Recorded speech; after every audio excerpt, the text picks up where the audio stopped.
क्या है पूरा तंदूर कांड, कैसे हत्यारा हुआ बेनकाब और कैसे निचली से ऊपरी अदालत तक पहुंचा मामला। देश को हिलाकर रख देने वाले तंदूर कांड की भूमिका इसी फ्लैट में लिखी गई थी। नैना साहनी हत्याकांड को तंदूर कांड के नाम से जाना जाता है। पूरे मामले का खुलासा तत्कालीन सिपाही अब्दुल नजीर कुंजू द्वारा किया गया था। कि भैया बल्कि इसमें मुर्दा फुकरा, मैं इतने कह आकर 18 साल पहले 2-3 जुलाई 1995 की रात में ये था अशोक यात्री निवास, जब घटी थी यहाँ पर पूरी घटना। दिल्ली यूथ कांग्रेस का अध्यक्ष रह चुका है सुशील। আসসালামু আলাইকুম সবাইকে, কেমন আছেন সবাই? আশা করি অনেক ভালো। আজকের গল্পটা নয়না সাহানির। শ্যামাপ্রসাদ কলেজের দুর্দান্ত ছাত্রী ছিলেন নয়না। কলেজে থাকাকালীনই নয়না যুক্ত হন এনএসইউআইতে, অর্থাৎ ন্যাশনাল স্টুডেন্ট ইউনিয়ন অফ ইন্ডিয়াতে। এনএসইউআই এর অল ইন্ডিয়া কনভেনার নির্বাচিত হন নয়না। নিজের লাইফ নিয়ে প্রচণ্ড উচ্চাকাঙ্ক্ষী ছিলেন নয়না, এই জন্য একসময় তিনি প্লেনও চালানো শিখেছিলেন, কিন্তু পরবর্তীতে রাজনৈতিক অমোঘ টান তাকে আবার টেনে নিয়েছিল রাজনীতির দিকে। 1989 সালে সর্বভারতীয় যুব কংগ্রেসের সেক্রেটারি নিযুক্ত হন নয়না এবং সেই বছরই দিল্লির যুব কংগ্রেসের চিফ নির্বাচিত হন সুশীল শর্মা। এই যুব কংগ্রেসে থাকাকালীনই নয়নার পরিচয় হয় মতলুব করিমের সাথে। মতলুব করিমের সাথে নয়নার প্রায় 4 বছর রিলেশনশিপে ছিল, কিন্তু নয়না শিখ এবং মতলুব করিম মুসলমান হওয়ায় পারিবারিকভাবে এবং সামাজিকভাবে তাদের কেউ মেনে নিচ্ছিল না, তাই মিউচুয়ালি তারা দুজন থেকে আলাদা হয়ে যায়। এরপরে 1988 সালে করিম বিয়ে করে ফেলে, কিন্তু বিয়ের পরেও তার নয়নার সাথে বন্ধুত্বপূর্ণ একটা সম্পর্ক থাকে। এরপর ধীরে ধীরে সুশীল এবং নয়নার পরিচয় হতে থাকে এবং পরিচয়টা একসময় ঘনিষ্ঠতায় গিয়ে পৌঁছায়। এরপর 1993 সালে সুশীল এবং নয়না বিয়ে করে ফেলে বিড়লা মন্দিরে। এই বিয়েতে শুধুমাত্র নয়নার পরিবারের লোকজনই প্রেজেন্ট ছিল, সুশীলের পরিবার থেকে কেউ আসেনি। এরপরে যখন নয়না এই বিষয়ে জিজ্ঞেস করে, তখন সুশীল বলে যে যেহেতু তার এখন ক্যারিয়ার মাত্র উঠছে, সেই বিষয়টা বিশেষ করে কাউকে জানাতে চাচ্ছে না। যখন সে মোটামুটি একটা স্ট্যাবলিশ পর্যায়ে চলে যাবে, সে নিজেই সবাইকে ঢাকঢোল পিটিয়ে এই কথা জানাবে। নয়নাও কথাটা মেনে নেয়।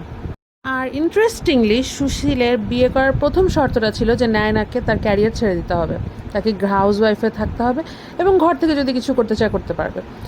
প্রেমের বিষয় নয়না এতটাই সেন্সিটিভ ছিল যে সে তার এরকম উজ্জ্বল ক্যারিয়ারটা ছেড়ে দেয় জাস্ট সুশীলের একটা কথায়। 8/2 এর মন্দির মার্গ রোডের ভাড়া বাসায় শুরু হয় সুশীল এবং নয়নার ছোট্ট সংসার। বাইরে সুশীল অনেক ভালো হলেও বিয়ের পরে নয়নার চোখে তার খারাপ দিকগুলো ফুটে ওঠে। সে নয়নাকে মারধর করত, মদ খেয়ে আসতো এবং সবচেয়ে বড় যে সমস্যাটা তৈরি হলো সেটা হচ্ছে সুশীল প্রচণ্ড সন্দেহ করত। প্রতিটা কথায় সে নয়নাকে সন্দেহ করা শুরু করলো। সুশীলের এই ব্যবহারের জন্য একটা সময় নয়না চিন্তা করে দেশের বাইরে চলে যাবে এবং সে মোটামুটি প্রিপারেশনও নিয়ে ফেলেছিল এবং এই বিষয়ে তাকে সবচেয়ে বেশি হেল্প করেছিল তার এক্স বয়ফ্রেন্ড এবং বর্তমান ফ্রেন্ড মতলুব করিম। নয়না অস্ট্রেলিয়া যাওয়ার প্ল্যান করে এবং তার যখন পুরোপুরি কাগজপত্র রেডি হয়ে যায়, তখন সে মতলুবকে বলে যে তার পেপারসগুলো এনে রাখতে, যাতে পরে সে ইজিলি যেতে পারে। রেডি হয়ে যাওয়ার ফলে নয়না সেদিন খুব খুশি ছিল। দিনটি ছিল 1995 সালের 2রা জুলাই। সে তখন হাতে একটা মদের গ্লাস নিয়ে এই খুশিটাকে সেলিব্রেট করছিল এবং মতলুবের সাথে কথা বলছিল যে যাতে সে ভিসা টিসা সব তার কাছে এনে রাখে। এমন সময় ঘরে ঢোকে তার স্বামী সুশীল। ঘরে ঢোকার সাথে সাথে নয়না ফোন রেখে দেয় এবং সুশীলকে একটা ড্রিঙ্কসের গ্লাস অফার করে। কিন্তু সুশীল যখন রিডায়াল করে দেখতে পায় যে নয়না মতলুবের সাথে কথা বলছিল, তখন সে প্রচণ্ড রেগে যায়।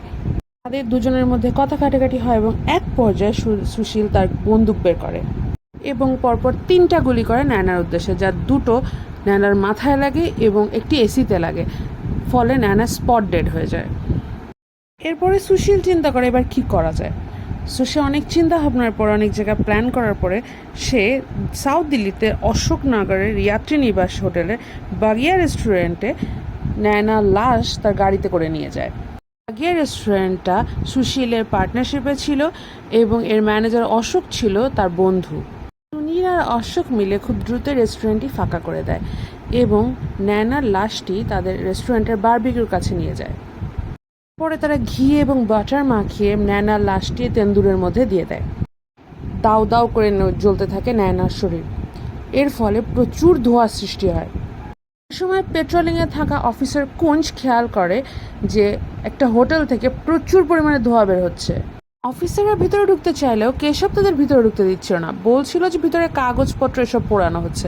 কিন্তু পোড়ানো ধোঁয়া দেখে অফিসার কুঞ্জের সন্দেহ হয় এবং সে ওই হোটেলের 5-7 ফুট দেওয়াল লাফ দিয়ে হোটেলের ভিতরে ঢুকে পড়ে এবং ভেতরে ঢুকে তারা দেখতে পায় একটা জ্বলন্ত দেহ। পুলিশ গ্রেফতার করে কেশবকে, কিন্তু সুশীল পালিয়ে যায়। পরবর্তীতে 3-4 দিন পরে সুশীলও ধরা পড়ে পুলিশের হাতে। নায়নার দেহ পুড়ে গলে গিয়েছিল। তারপরও কিছু কিছু বডি পার্টস এবং চুলের ধরন এসব দেখে মতলুব এবং নায়নার ফ্যামিলি শনাক্ত করে নায়নাকে। 2বার ময়নাতদন্ত করা হয় নায়নার শরীরে। প্রথমবারে জানা যায় সে পুড়ে মারা গেছে, কিন্তু পরবর্তীতে দেখা যায় যে না, তার মাথায় 2টি গুলির আঘাত রয়েছে এবং সেটাতেই তার মৃত্যু হয়েছে। নায়না সাহানির খুনের অভিযোগে সুশীল শর্মাকে দিল্লি হাইকোর্ট দোষী সাব্যস্ত করে এবং ফাঁসির আদেশ শোনায়। পরবর্তীতে সুপ্রিম কোর্ট তার এই ফাঁসির আদেশ স্থগিত করে এবং এই মৃত্যুদণ্ডটিকে যাবজ্জীবন কারাদণ্ডে রূপান্তরিত করে এবং প্রায় 23 বছর জেল খাটার পর 2018 সালের 22শে ডিসেম্বর তিহার জেল থেকে মুক্তি পায় সুশীল শর্মা। সন্দেহ, এটা মানুষের জীবনের জন্য যে কতটা ভয়াবহ এবং একটা মানুষ সন্দেহের বশে কত ভয়ঙ্কর স্টেপ নিতে পারে, এটা আমরা ইজিলি জানতে পারি এই নায়না সাহানির কাহিনীতে। যে মানুষটার জন্য নায়না ছেড়েছিল তার ক্যারিয়ার, তার পাইলটের কাজ, তার রাজনীতি, সে মানুষের হাতেই খুন হতে হলো মেয়েটিকে। শুধু খুন করেই ক্ষান্ত হয়নি তার স্বামী, পুড়িয়ে ফেলেছে তার লাশের প্রতিটি অংশ। বিষয়টা ভয়ঙ্কর। তো আজকের গল্প এই পর্যন্তই। নেক্সট আবার দেখা হবে, ততদিন পর্যন্ত ভালো থাকবেন। আল্লাহ হাফেজ।